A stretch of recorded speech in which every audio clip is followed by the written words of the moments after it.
Allez, bonjour à tous, avec un rendez-vous étonnant dans la montagne pour parler de cette montagne, mais pour parler aussi du loup. Bonjour Jean-Luc. Bonjour à tous. Jean-Luc, l'endroit est paradisiaque, mais avant de parler du paradis, on va parler malheureusement de l'enfer. Vous avez des moutons, et il y a quelques jours, qu'est-ce qui s'est passé? Eh bien, j'ai eu une attaque de loup le matin, vers 10h du matin. On s'en est rendu compte, c'était midi. Et quand on voit ça, on dit mais c'est pas possible que ça nous arrive à nous. Et le loup était mangé au bord de la route. Le mouton. Le mouton. Au bord de la route. Au bord Ça se passait à Esserblay, à côté d'Albertville, hein, mais c'était carrément en bas de la vallée. En bas de la vallée, ce qu'on appelle au Fugier. Ça s'appelait au Fugier. Alors, on sait que c'est le loup parce que l'OFB est passé. L'Office français de la biodiversité est passé. Oui, ils sont passés, ils ont fait les déclarations qu'il fallait, ils ont reconnu, ils ont certifié que c'était bien une attaque de loup. Jean-Luc, on ne va pas montrer les photos parce qu'elles sont pas belles à voir. Quand on découvre son mouton, parce que vous avez 7 moutons, on va le rappeler, puis on va dire, Jean-Luc, ces moutons, c'est... C'est des enfants de la famille. Hein. Des enfants de la famille. Des enfants de la famille. Ils ont des prénoms. Hein. Ils ont tous des noms, ils ont tous des prénoms. Hein. Voilà. Et celui-là, il s'appelait Caramel. Il s'appelait alors... Parce qu'il était marron. Il était marron. Voilà. Jean-Luc, quand on découvre ça, ça vous a brassé, il faut le dire. Ah ben, ça fait un choc. Hein. Quand on voit ça, on se dit, mais c'est pas possible. À côté de la maison, au bord de la route... Dans de la maison. Ah mais c'était à 100 mètres au bord de la maison. Et le loup, il était mangé au bord de la route. Le mouton était mangé au bord de la route. Ouais. Et alors quand on voit ça, après vous avez fait quoi? Parce que les autres moutons, ils ont tous un prénom, on le rappelle, c'est des gens de les enfants de la famille, Jean-Luc. Alors les moutons, après, on les a récupérés, on les a changés de parc, on les a mis vraiment autour de la maison pour les sécuriser. Et puis les moutons étaient stressés. Hein. Oui. On dit qu'ils sont toujours stressés quand il y a une attaque. Oui, ils sont stressés. Hein. Oui. Ah ouais, mais... Qu'est-ce qu'on peut faire? Parce que on sait, alors on va montrer le paysage, Alain, où on est ici dans le Beaufortin, on est sur le versant de Bizanne, c'est magnifique, l'endroit est superbe. On sait qu'il y a des loups, pas mal de loups, hein, beaucoup même. Oui, il y a beaucoup de loups. Ici, on est à Bizanne 1500, et bien juste au-dessous, dans le virage là-bas. Alain va montrer le virage là-bas. Dans le virage qui est là-dessous, j'ai une vidéo d'un loup. Après, ici, si on se retourne, entre le chalet qui est ici et celui à Denis qui est au-dessus, le loup est passé, on a une vidéo aussi du loup. On a peut-être ces vidéos. Après, un matin, on buvait le café sur la petite terrasse ici, le loup est passé ici, mais du loup, il y en a beaucoup plus que vous le pensez. Il y en a énormément. On nous raconte des histoires. Mais du loup, il y a en France, il y en a au moins 5000 en France. On annonce, le FB annonce 1200, je crois, 1100, je ne sais plus. Mais effectivement, il paraît que ça a été reconnu qu'il y en a plus. Hein. Mais il y en a beaucoup plus. Ça, c'est ce qu'on nous dit, c'est pour calmer, c'est pour endormir un petit peu tout le monde, pour faire, comme on dit, mettre la pommade. Oui, c'est de la pommade. Oui. Mais venez sur le terrain, vous verrez des loups. Vous voulez voir des loups? Moi, je vous en fais voir des loups. Hein? Et il y en a beaucoup plus. Mais tant qu'il n'arrivera pas un accident, tant que ça n'arrivera pas un accident, il y en a des accidents, mais on étouffe les affaires. Tant qu'il n'y aura pas un accident, un gosse ou une personne âgée qui se fera mordre par un loup, on retrouvera la moitié de la personne mangée, il n'y a personne qui bougera. Pourtant, on sait qu'il y a le loup partout. On sait qu'il est là, mais on nous dit qu'il n'attaque pas. Mais c'est vrai que dans l'histoire, il y a eu plus de 1000 cas d'attaques. Des attaques de loups. Il y en a eu aussi en Turquie, il y en a eu aussi peut-être en Italie. Alors, qu'est-ce qu'on voit là-bas? Non, c'est un chien qu'on voit là-bas. Hein. Non, c'est un chien. C'est un chien. Non, c'est pas... Et alors, qu'est-ce qu'on peut faire, Jean-Luc? Vous, ça vous inquiète, ce genre de choses ou pas? Le plus inquiétant, c'est pas le loup. C'est les pouvoirs publics qui ne s'occupent pas du loup. Ça, c'est inquiétant. Écoutez, pas prendre de disposition pour le loup. Ce qu'il faut, c'est les personnes qui normalement devraient gérer ce problème, qui sont inactifs. La politique du loup n'est pas satisfaisante pour vous aujourd'hui. On n'a pas trouvé la solution pour l'instant en tout cas. Moi, je ne suis pas cultivateur, je ne suis pas agriculteur, mais je subis comme les autres. Je subis comme les autres, mais mettez-vous à la place d'un agriculteur. Mais maintenant, les loups, ils attaquent plus les moutons, ils attaquent les chevaux, ils attaquent les vaches, les génisses. Là, tout le monde va mettre le bétail en alpage, ça remonte. Hein. Mais vous allez voir, ça revient. Ça revient. Qu'est-ce qu'on peut dire alors? Il faut quoi? Il faut faire quoi? Il y a Alain qui a peut-être déjà des messages. On va aller voir Alain. Tiens, la caméra Alain Mollo. Alors, on a déjà des messages de Laurent qui est dans le Lyon, qui nous dit bonjour. On a Jean-Louis Hainaut qui nous dit bonjour Philippe, on est solidaire du moutonnier. Et on a Monique qui a bonjour de Versailles. Versailles, merci d'être beaucoup de gens qui nous suivent ce matin. On rappelle, on est dans le Beaufortin, on est avec Jean-Luc qui s'est fait attaquer un mouton qui a été tué justement par le loup. Et il nous dit qu'il l'a vu combien de fois, Jean-Luc, le loup? Moi, c'est la 6e fois que je le vois. C'est beaucoup quand même. C'est la 6e fois que je vois le loup. Et puis, quand vous voyez le loup, faites quoi? Vous le voyez pendant 3, 4, 10 secondes, 30 secondes. Je suis arrivé plusieurs fois à le filmer, parce que maintenant, ma première réaction, c'est de prendre mon téléphone et puis de le filmer. Bien sûr. Puis, j'y mets pas sur les réseaux sociaux, parce que vous êtes coupé, parce que vous êtes ici, parce que vous êtes là. Et puis, puisque ça sert à rien, il n'y a pas de suite. Les gens qui nous disent, on les a d'ailleurs, on les a dans les commentaires, ils nous disent il faut des loups, c'est l'homme qui l'a fait partir, il a sa place dans la nature. Alors il a sa place, mais... Oui, mais la nature est très grande. Oui. Donc le loup aille où il a de la place. Oui. Mais en France, on est un petit pays. Oui. Hein, et l'apparition du loup depuis 10-15 ans qui est arrivée, il y en avait au début très peu. Mais maintenant, le loup envahit toute la France. Vous voyez du loup... Ils l'ont vu la semaine dernière à Megève, au milieu de loup au milieu de Megève. Le loup, il a été vu à Albertville. Le loup, il a été vu... Col des Aravis la semaine dernière aussi. On reçoit des vidéos régulièrement, nous, d'ailleurs. Hein. Mais pour voir autant de loups, pour voir... C'est qu'il y en a beaucoup. C'est qu'il y en a beaucoup. Alain, derrière la caméra, toujours en direct, Alain Mollo. Alors, on a déjà un bonjour de Romain qui est à Saint-Pierre-le-Vieux. On a un bonjour... Alors, c'est Éric Albert qui dit qu'il faut prendre le fusil. Et on a Pierre qui nous dit aussi des attaques de loups à Bourget-du-Lac. Ah, Bourget-du-Lac aussi, tiens, on a l'information, merci beaucoup en tout cas. Alors, la réponse, on le sait, nous, on va le dévoiler, mais sans tout dire, mais on sait que parfois il est régulé par des gens, parce qu'on va pas citer, mais on a parfois des informations dans ce sens-là. Est-ce que la solution, ce sera que finalement, il y ait des gens qui s'en occupent? Eh bien, ça va finir comme avec la Suisse, quand il y a trop d'animaux. Après, ils sont obligés de payer des gens pour réguler ces animaux. Oui, c'est ça. Mais avant que c'est le problème de la France, tout le monde sait, on sait qu'il y a un problème, mais avant qu'on réagisse, il faut encore un délai, et avant qu'on applique les décisions qu'on prend, c'est encore un autre délai. Donc, mais entre-temps, le loup, chaque année, il prend 10% de plus. Le nombre de loups augmente de 10%. Très très vite. Très très vite. Puis un autre problème qui se passe, c'est qu'on voit de plus en plus de bêtes au bord des routes. On voit de plus en plus de bêtes écrasées. Pourquoi on voit ces bêtes qui traversent la route? Parce qu'elles sont coursées, elles sont suitées. Sinon, les bêtes, elles resteraient dans la forêt, ces bêtes, elles resteraient dans la pâture, elles resteraient dans les prés.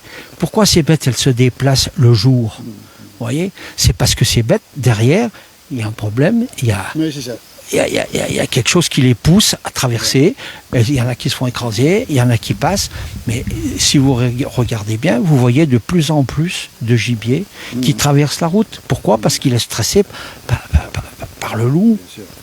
On rappelle, on est avec Jean-Luc, il s'est fait attaquer, c'est 7 moutons, c'est les gens de la famille, comme tu dis Jean-Luc, est attaqué. Donc voilà, on rappelle que le loup est protégé par la Convention de Berne, il est très protégé. Et on rappelle que la présidente de la commission, Ursula von der Leyen, s'est fait attaquer son poney par un loup qui l'a mangé.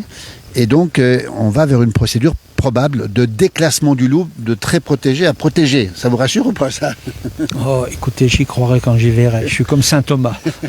Et on dit parfois que l'Europe, les décisions d'Europe sont un petit peu longues, c'est ce qu'on dit. Alors on verra bien ce qu'il en est. Alain Mollo, derrière la caméra, des questions?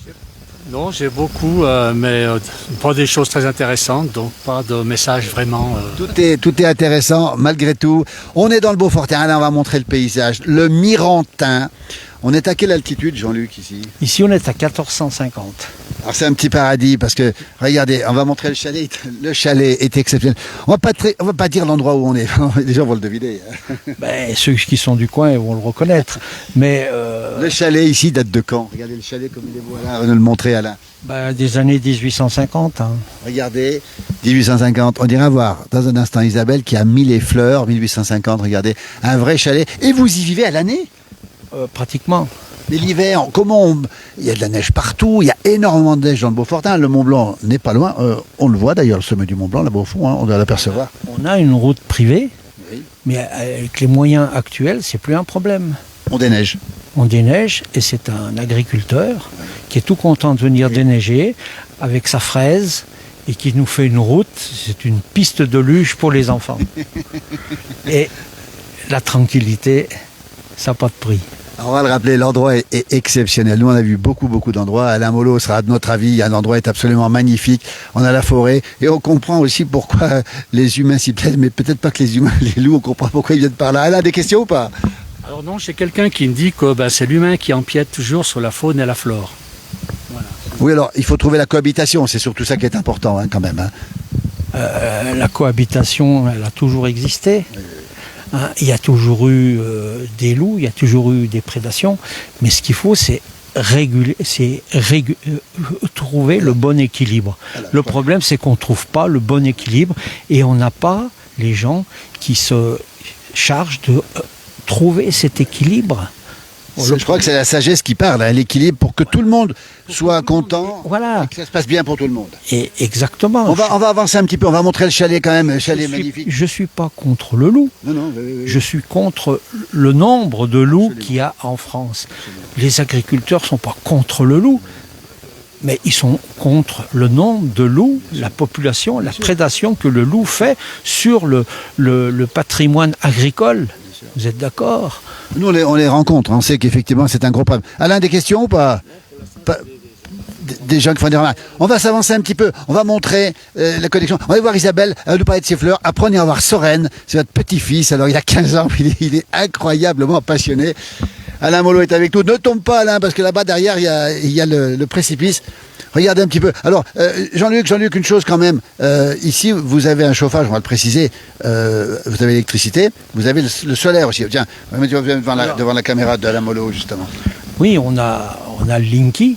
Le Linky, comme tout le monde, le fameux Linky. Le fameux Linky. Ça vient, il y a de l'électricité quand même ici. Mais bien sûr, grâce au président de la coopérative de Beaufort, qui a fait, quand ils ont fait le barrage de Roseland, a demandé à électrifier en contrepartie de l'inondation de toute la vallée du barrage de Roseland, a demandé à électrifier tous les chalets d'alpage en compensation. Parce ça, c'est une bonne idée qu'on avait pensé. Il savait très bien, il était député maire à l'époque, hein, c'est vieux, je ne sais pas la date, je ne sais pas, mais il avait demandé à ce qu'on électrifie les chalets. C'est comment son nom? C'était comment?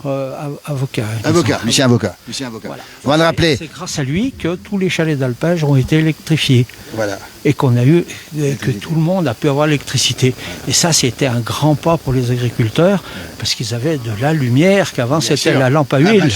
Hein, et puis ils pouvaient, après les premières machines à traire, électriques et tout ça. Toujours en direct, on est sur le long versant de Bizane, les saisies là derrière, là-bas le Mirantin, le Mont Blanc, la Pierre à Mainte, là-bas au fond, cette montagne qui monte comme ça, hein, qui a été envoyée par Gargantua quand il a tapé sur le col des Aravis. Tu connais cette histoire? C'est extraordinaire. Alain Molot, Alain, des questions ou pas? Attends, un bonjour de l'Essonne. Un bonjour Candide de l'Essonne. Ah ben c'est gentil.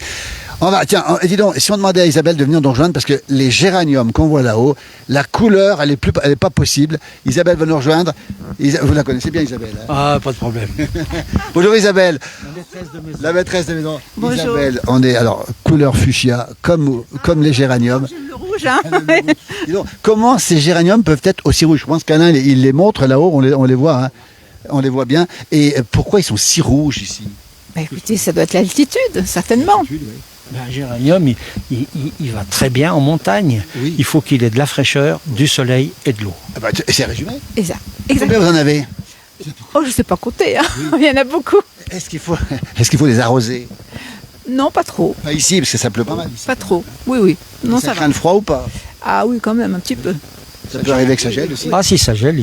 Ça gèle ici. Oh, oui. Quelle belle façade, hein. On est dans la carte postale, Alain. C'est la carte postale, le chalet 1850, Isabelle. Merci, bon, reste à côté de nous, Isabelle. Et on va demander à Soren de venir nous... Attends, Alain, des questions. On est en direct, on rappelle. Depuis le long versant de Bizane, les saisies derrière, c'est le paradis. On va rester là, Alain. Alors, ce ne sont pas des questions, j'ai plusieurs remarques. Il y a Marie-Blanche qui dit que c'est un très très beau chalet bien fleuri. On a Marie-Hélène de Sionzier qui dit très agréablement au regard de cette ferme, si joliment fleurie et toute cette nature verdoyante. Très bon week-end à tous.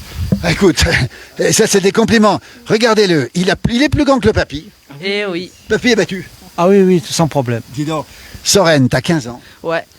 On est arrivé ce matin, on va tout dire, nous. Soren, il était déjà debout, bien sûr, et t'étais en train de faire quoi ce matin?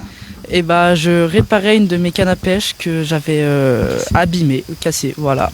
Tu vas à la pêche. Voilà, j'adore la pêche. Demain, C'est tu ma vas à la passion. pêche demain. Et tu vas demain à la pêche. Et oui. Tu pêches où, Soren? 15 ans, qui habite à Esserblé, hein, c'est ça? Oui, Alors, on n'est pas en Albertville, il est au collège, en quelle classe? en 3e. Au collège d'Albertville, en 3e, son passe-temps, c'est pas les écrans, même si tu vas de temps en temps, j'imagine, c'est la pêche. Tu vas où à la pêche? Dans les ruisseaux, dans les rivières et un petit peu dans les lacs. Qu'est-ce que tu pêches? La truite et le saumon. La truite et le saumon, il y a des saumons ici? Ouais, des saumons de fontaine. Des saumons de fontaine. Ouais. Et il y a longtemps que tu pêches? 3 ans, 4 ans. Enfin, j'ai pêché depuis que je suis tout petit, mais je pêche beaucoup depuis 2-3 ans. Et alors, qui c'est qui t'a mis le pied à la pêche, à l'étrier, comme on dit? Bah, c'est mon grand-père. Ça m'étonne. Regardez Jean-Luc, regardez Soren. Ah, puis ce qu'on n'a pas dit, c'est que Jean-Luc est chasseur. Reste avec nous. Alain Mollo, on est en direct, on va le rappeler, on est face au Mirantin. Le ciel se voile un petit peu, la température, il fait quoi? Il fait pas trop chaud, hein? Bah non, on est en montagne. Hein. Il fait 10. Regardez, Isabelle a gardé la polaire, toi t'as pas froid, il a le pull. Bon, Alain, des questions? Attends. J'ai une remarque de Pierre qui dit pour le sujet du loup, tout est dit. Le loup a le droit de vivre, mais il doit surtout reculer avant qu'il arrive un accident. Je crois que c'est un peu le résumé de ce que tu penses, Jean-Luc. Tout à fait, tout à fait. Il faut contrôler. C'est tout. Soren, Oui. ton papy, tu dis pépé ou papy, toi? Papy. Papy. Ouais. C'est un chasseur. Et oui. Il va t'y emmener un jour à la chasse? Bien sûr, normalement à l'automne, on devrait y aller. Attends, Soren, t'as le droit d'aller à la chasse à 15 ans, toi? Bah oui. Il a le droit? Mais tout à fait, il va venir traquer. Il va mettre les pantalons pour pas avec les brodequins, le bâton, et puis il va taper sur le gourdin pour faire sortir les chevreuils ou les sangliers. Et puis il va faire maître chien. Et puis quand il aura l'âge qu'il aura passé le permis, il aura le fusil. Mais pas avant. Quel âge? 18? Oh, 16. 16 c'est permis? Ouais. 16. Dis donc, tu sais que t'as de la chance, toi, Et oui. d'avoir un papy comme ça? Et bah ouais. Alors Jean-Luc, combien d'années de permis de chasse? Combien de permis de chasse? Alain, t'hésites pas, hein, il y a des questions. Alain est prioritaire, hein, il est dans la caméra, il est en direct, Alain Mollo. C'est Marie-Hélène Sestuti qui dit bonjour, salut Solène, bonne chance pour la pêche, y compris pour le brevet en juin. Merci Marie-Hélène, merci beaucoup, c'est super sympa. Et t'as le brevet quand même, hein? Ouais, le 1er et le 2 juillet. Eh bien, tout courant, d'accord. Tu connais tes dates en histoire, tout ça? J'espère. Tu veux que je t'interroge? Non, c'est pas le lieu, c'est pas le moment. Dis donc, combien de permis? Oh, ça doit faire une quarantaine. Quarantaine de permis. On a vu. Avant, j'étais pêcheur avant d'être chasseur. Et puis, je suis passé à la chasse, comme ça. Et puis, ça me plaît bien. C'est pour sortir, pour voir du gibier, pour filmer les bestioles. Maintenant, on a tous des téléphones portables. Et moi, mon grand plaisir, c'est de filmer les bestioles avec mon téléphone portable. Jean-Luc, les prochaines vidéos, tu nous les envoies, on les mettra sur la place du village. Alain Mollo, des questions ou pas? Il y a des bonjours, beaucoup de bonjours. On vous salue, celles et ceux qui sont derrière la caméra. L'image est un petit peu floue, alors on va pas bouger, il faut bouger le moins possible. On va continuer l'interview. Soren qui est avec nous, la chasse, on l'a dit, on a vu un trophée un cerf qui pesait combien de kilos? Le cerf faisait 200 kilos. Pas vidé, hein, complet, un 12 corps. Mais quand on est chasseur, on aime bien afficher les cerfs, les trophées qu'on a tués soi-même. Maintenant, vous les regardez plutôt que les tuer, les cerfs. Hein, c'est ça. On va avancer un petit peu, Alain. Tu veux qu'on avance un petit peu? On va se mettre un petit peu par là. Ça veut dire qu'aujourd'hui, après on ira voir Jean-Louis et Marie-Annick. Restez avec nous parce que on va pas me parler de la Bretagne dans un instant. Justement, vous les regardez, vous les filmez aujourd'hui plutôt que de les tuer. C'est ce que vous faites en fait. Ah ben, on les filme et on cherche toujours le plus beau. Et puis on montre nos films entre chasseurs et celui-là, t'as vu celui-là. Et voilà, c'est le bonheur de vivre ici, Isabelle. Quand on est ici, on ne veut plus redescendre dans la vallée. C'est sûr. C'est sûr. Le bonheur, c'est quoi? C'est le matin, tu regardes le paysage. Tu veux qu'on s'avance un peu, Alain, encore? C'est parfait. C'est quoi le bonheur d'être ici? Ah ben, le bonheur ici, c'est la tranquillité, le calme, Le paysage, évidemment, qui change à chaque saison, mais c'est toujours le même. Mais voilà, on ne s'en lasse pas. Et la neige l'hiver, il y a énormément de neige l'hiver ici. Ah ben les saisies, c'est le grenier à neige, on dit, le pays de Savoie. C'est un endroit qui est très pluvieux et très enneigé l'hiver. Et vous avez de la neige, les saisons sont garanties aux saisies. Ouais.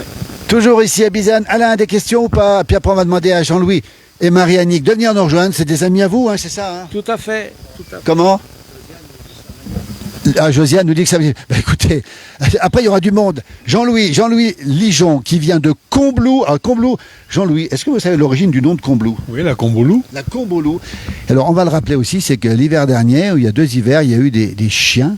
Marie-Annick, venez à côté de nous. Elle n'est pas de Combloux, elle vient de la Bretagne. On en parlera juste après.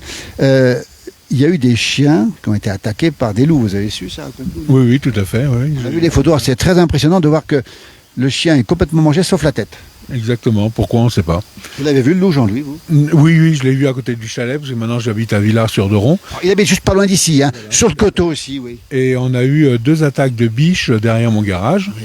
La particularité du loup, déjà, ils ont des empreintes de 12 cm de diamètre. Combien? 12 cm? 12 cm qu'on a mesuré. Ah bon? Et la particularité du loup, une fois qu'il a tué la biche, il se roule dedans. Donc la neige est maculée de poils. Je pense que c'est pour s'imprégner de l'odeur, pour passer inaperçu avec le reste du troupeau. Mais on a 2 années de suite, on a eu des attaques de loups derrière mon garage. Attendez, pas directement derrière la maison? Derrière la maison, à 50 mètres du chalet. Ah oui? Ah oui, tout à fait. Ça vous fait quoi quand vous découvrez une biche attaquée derrière la maison? C'est impressionnant, ça fout des frissons, quoi. Vous avez écouté tout à l'heure Jean-Luc, là, il faut réguler, c'est ce que vous dites aussi? Bah, faut réguler, oui, il faut qu'ils aient droit de vue, c'est sûr, hein, ils sont nécessaires à la nature, mais qu'ils reculent un petit peu dans les montagnes, quoi, qu'ils ne viennent pas trop dans les villes, parce qu'on l'a eu à 50 mètres du chalet l'année dernière, au mois d'août. Il arrivait pratiquement à 50 mètres du chalet. Je me suis demandé quel était ce chien. En fin de compte, c'était un loup. C'est quand je suis allé à sa rencontre, on le voit très bien. Le loup a une position pour se tenir. Après, il a fait demi-tour, il a commencé à trottiner, il a fait le galop et il a disparu. Voilà. Et si ça a été un chien, le chien, bon, bah, lui, il va sentir à droite et à gauche, je l'aurais retrouvé. Mais là, c'était vraiment un loup. C'est majestueux, c'est beau. Alain, des questions? On va peut-être s'approcher de toi, Alain. Non, ça va, pas de questions. Alors, on va remontrer ce paysage où on est, Alain, quand même. Parce que, regardez ici, on est dans le Beaufortin. On domine Beaufort. Et quand on parle du Beaufortin, évidemment, on pense au... Tout le monde connaît le Beaufort. Le fameux fromage, le Prince des Gruyères. On est au cœur du Beaufortin. On voit au fond la pierre à main. Beau et fort. C'est pour ça que tous les garçons sont beaux et forts ici. Tous les gens du Beaufortin, et les filles aussi d'ailleurs. Hein. Regardez, le Mirantin là en face, l'endroit est super. Et c'est une clairière ici, Jean-Luc. On a l'impression qu'on est cerné par la forêt. Oui, un peu loin la forêt là. On n'est pas au milieu de la forêt. Hein. Mais elle est partout en tout cas. Elle est partout. Il faut du bois, il faut de l'herbe et puis voilà. Alors Marie-Annick, elle est bretonne. Alors, une particularité quand même en pays de Savoie, il y a beaucoup de couples savoyards bretons. C'est du même caractère, Jean-Louis? Ah, complètement, oui. C'était dur. Côte d'Armor, c'est ça? Côte d'Armor, oui. Quel endroit exactement? La région de Lannion. Lannion, la côte de Granit Rose, Perros-Guirec, tout ça. On va saluer nos amis bretons, qui sont très nombreux, parce qu'il y a beaucoup de bretons. Et Combloux est jumelé avec Concarneau. Concarneau, tout à fait. C'est ce que Claude Chambel m'a dit dernièrement. Absolument. Le maire de Combloux, qu'on connaît bien aussi. Marie-Annick, bon, un prénom bien breton, on va le dire. Et puis alors, vous avez succombé, j'imagine, à la beauté du Savoyard ou du paysage? Ah ben disons que je suis bretonne de naissance, oui. Mais beaufortine de cœur. Vous sentez bien ici? J'ai succombé au Savoyard avant de succomber à la Savoie, mais bien sûr. Oui. Voilà, ça vous plaît, ça? Ah oui, énormément. C'est vraiment un paradis. C'est totalement différent de... Il y a des points communs. Le climat est fort quand même ici, comme en Bretagne. Les gens sont forts, mais nous on n'a pas la mer, on a les montagnes ici. Mais... Vous revenez en Bretagne de temps en temps quand même? Ah oui, j'y vais, oui, régulièrement. Voilà, la Bretagne, la Savoie. Allez, c'est deux régions presque jumelées, hein, Jean-Louis? Ah, complètement. Il n'y a pas que les villages qu'on peut jumeler. Non, mais une petite anecdote, les saisies est jumelé avec Cancale. Et oui, Cancale, effectivement. Cancale est jumelé avec les saisies. Donc c'est pas pour rien qu'on a des Bretons ici. Hein. Et une autre petite anecdote, si on peut parler des Allobroges, Oui. c'était des Celtes. Et c'était des Celtes aussi. Et puis attends, on a oublié Gaïa qui vient d'arriver. On peut la faire venir, Gaïa, là. C'est une chienne elle est toute jeune, toute fofolle. Hein. Toute jeune. Chasseuse, ça se dit ça? Oui, elle va commencer cette année. Oui. Et elle a du nez, elle a tout ce qu'il faut, elle prend au vent. Et il lui manque un petit peu d'obéissance, mais ça va venir. Voilà. Mais à cet âge-là, elle est pardonnée. Alain Mollo, des questions? Je vais peut-être venir vers toi, non? Merci les jumeaux. Alors les jumeaux, il y a mon jumeau qui n'est pas là, mais moi je suis là. Bon, on repassera de toute façon. On va dire une chose quand même, Jean-Luc, c'est qu'ici vous faites chambre d'hôte, c'est ça? On va pas dire trop fort, mais parce qu'il y a beaucoup de demandes. Hein. Un petit peu. Comment on fait si vrai? Parce que franchement, c'est le paradis, puis je dis pas tout, parce qu'il faut voir l'intérieur. On peut pas tout dire, faut pas trop dire. Mais on vous retrouve comment pour les chambres d'hôtes? Faut chercher. On Hein. mettra un lien Facebook ou pas? Ça se mérite. On va Isabelle. Oui, ça se mérite, oui, voilà. Alors, si vraiment vous êtes intéressé, on vous répondra, on vous dira comment les retrouver. Mais il y a beaucoup de demandes, c'est ça, j'imagine? Oui, c'est ça, ouais. Et puis il faut bien retenir à l'avance. Oui, il faut retirer à l'avance, on comprend pourquoi. C'est la carte postale, Alain. On est ici dans un paysage de carte postale. On a tout, le chalet de montagne, on a les géraniums, on a les habitants, des vrais de vrais aussi, on a la nature, on a le paysage. Il manque simplement l'accordéon, Jean-Luc. Et la gastronomie. Alors racontez-nous votre gastronomie préférée. La gastronomie, c'est local, hein. C'est le jambon, le saucisson, le fromage, le Beaufort, bien arrosé ici. C'est la convivialité, c'est le farce. Le farcement aussi. Le tout, voilà. Et là, il manque quoi pour le bonheur? Il manque rien. Non, mais on cherche tout ce qu'il faut. On a tout ce qu'il faut Il n'y a pas besoin d'aller chercher ailleurs ce qu'on a sur place. Hein. Voilà, Alain, s'il y a des questions, sinon on termine le direct ici. On va terminer, on rappelle qu'on est sur ce grand versant sud, bien plein soleil quand même. Hein. Et l'histoire de la Ah oui, tiens, on va montrer quelque chose de très étonnant. On a ce chalet qui date de 1850 et il y a une question, on va s'avancer, on est en direct, on fait tout ça en direct. Une énigme, vous avez, trouvé en arrivant, depuis toujours, il y a toujours... Quand on a fait l'acquisition du chalet, on a eu ce problème, enfin c'est pas un problème, c'est quelle était la signification de cette peinture murale bleu, blanc, rouge. Bleu, blanc, rouge autour des portes et des fenêtres d'époque. Parce que ça c'est tout d'époque. On va lancer un appel. On a ce chalet. D'habitude, on a toujours le drapeau savoyard qui flotte depuis des siècles et des siècles. Là, on a un liseré bleu, blanc, rouge autour de la porte d'entrée, autour de la fenêtre, hein, c'est ça. Et on le retrouve ailleurs aussi, pas qu'ici. On le retrouve dans certaines constructions, dans certaines chapelles, ici dans la région. On peut retrouver ça un peu quelque part. Pas énormément dans ce style-là, mais on voudrait essayer de trouver une explication. Et si quelqu'un a une explication sur cette décoration, alors ça pouvait aussi être à l'intérieur. À l'intérieur aussi. À l'intérieur et à l'extérieur. Donc du bleu, blanc, rouge, des patriotes, ici en terre de Savoie. En général, on aime beaucoup le drapeau savoyard, même si on aime le drapeau français. Mais là, c'est une question. On va poser, si quelqu'un a la réponse, elle a un des réponses, peut-être, non pas de réponse. Ici, c'est Pierre qui me dit du jambon, du saucisson et un bon civet de serre, avec ça, un bon coup de rouge. Un bon civet de serre avec du rouge. Et n'oubliez pas la sieste après. Oui, et puis la sieste ici, je vous dis pas, une sieste ici, ça vaut 10 siestes en ville. Hein. Merci beaucoup. Alain, on termine. Voilà, on va remercier toutes celles et ceux. Regardez, tiens, remonte un peu le chalet, Alain, le paradis, la carte postale. On est sur ce long versant sud de Bizane, on est en Savoie, on est ici dans le Beaufortin, on est au pied des saisies, on est à l'écart de tout. Il y a des vaches qui viennent d'arriver ce matin, je ne sais pas si on les a vues tout à l'heure, Alain, les vaches qui sont là-bas derrière. On mettra une petite vidéo justement de ces vaches qui arrivent, les voisins. Donc là, on a un paysage absolument magnifique, c'est la carte postale. On a envie de rester avec vous, mais on va peut-être pas rester, mais on reviendra par contre. On reviendra. Merci à toutes et à tous. Et on va terminer sur ce magnifique chalet. Merci à Alain Mollo derrière la caméra. Soren, on te souhaite plein de bonnes choses pour la pêche demain. Et puis on te souhaite d'avoir le brevet avec une belle mention. Mais ça, c'est moins important que la pêche, finalement. Mais c'est important quand même. Merci, à bientôt en tout cas. On entend les grillons? Oui. Oui. On n'est pas chordé, hein. On entend les grillons. On n'est pas chordé. Et puis on va saluer les voisins. Je vais dire un petit bonjour à ta voisine qui est au-dessus, Isabelle quand même. Ok. Elle n'est pas là, mais on va la Oh, saluer. on va regarder s'il y a la voiture rouge, elle est là. Voilà, Isabelle, qui est aussi là, dans ce fameux triangle des Bermudes, on n'a pas dit ça. Oui, oui, non, mais. Faut pas en parler parce que le triangle des Bermudes, quand on y vient, on n'en ressort pas. Bah, la boussole, il n'y a plus de boussole. Hein. On est déboussolé. On est déboussolé. Le triangle des Bermudes, c'est exactement, c'est un triangle en plus. Quand on vient ici, on n'en ressort pas. Ben nous, on va peut-être en ressortir, mais c'est pas sûr. Merci Jean-Luc. Et puis une pensée aussi pour toi. Merci. Une question. La pression pour Solène. C'est Marlène Matouret. Ah bah c'est ma tante. Tiens, viens là. La tata est en direct. Bah, c'est pas beau ça. Voilà. Bah salut Tati. Comment elle s'appelle ton prénom? Marlène. Marlène. Oui. Marlène. Ben voilà, Marlène, elle peut être fière de son neveu. Parce que nous, on aime les jeunes qui sont équilibrés comme ça. Il est bien ici. Et puis toi, tu montes tout le temps ici, toi. Oui, bah beaucoup les week-ends et les vacances. Quand je peux, je viens. Et puis quelle chance d'avoir une famille comme ça, puis un papy comme ça. Parce que franchement, il t'a peut-être appris autant qu'à l'école ou pas loin. Oui, même plus. Il a dit même plus. On va saluer tes professeurs qui t'ont quand même appris pas mal de choses.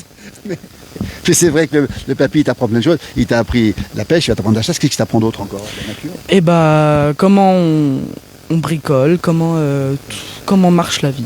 Comment marche la vie? Voilà. La vraie vie. Voilà, tout ça. Ah bah, regardez. Et puis c'est pas lui qui va te pousser à regarder les vidéos ou les choses sur les réseaux sociaux. Et ouais, c'est ça. Eh ben c'est bien. Merci beaucoup. Question encore une fois. Mado Blantailleur. Coucou Soren. Et bisous. Alors Solveig. Bisous. Ma sœur. Attends, il y a toute la famille. Ça, c'est la magie du direct, c'est extraordinaire. Ta sœur s'appelle Solveig. Quel Ouais, âge elle c'est a? ça. Elle a 4 ans. Elle a 4 ans, ta petite sœur. On l'embrasse, hein, ta petite sœur. Et la mamie? Elle a 60 Non, pas jamais l'âge des dames. La mamie, elle habite où? Elle habite à Bride-les-Bains. À Bride-les-Bains, le beau village de Bride-les-Bains. On lui fait une bise à la mamie. Franchement, des garçons comme il a 15 ans, il est presque aussi grand que moi. Et dis donc, ils grandissent les jeunes aujourd'hui. Oui, mais plus vite que nous. Ils vont plus vite que nous. Et nous diminue, c'est vrai. Et en tout cas, bravo à toi. On aime voir des jeunes dans ce cadre-là, puis surtout qui aiment les traditions, puis qui ont appris beaucoup de choses justement, et puis qui sont extrêmement équilibrés et t'aimes cet endroit et qui vient souvent. Ouais, c'est ça. Merci Alain, il n'y a plus de questions, la famille, tout le monde y est passé. On va terminer là et puis on se retrouvera bien sûr à la place du Village cet après-midi. Nous serons en direct depuis Salange pour préparer la fête de demain. Alain sera aussi présent à Haute-Luce, c'est ça? Tout à fait, pour le comice agricole d'Haute-Luce. C'est Jean-Luc qui m'en a parlé tout à l'heure. Voilà. Le comice agricole d'Haute-Luce en direct cet après-midi depuis dans le Beaufortin, le beau village d'Haute-Luce qui veut dire haute lumière. Tout à fait. C'est pas beau ça. On arrête. Et puis nous, on va en profiter pour regarder, écouter, humer, sentir le paysage. Merci à toutes et à tous. Merci à toi Alain derrière la caméra. Et puis on termine sur le chalet. Alain, qu'est-ce que t'en penses? Regardez comme il est beau.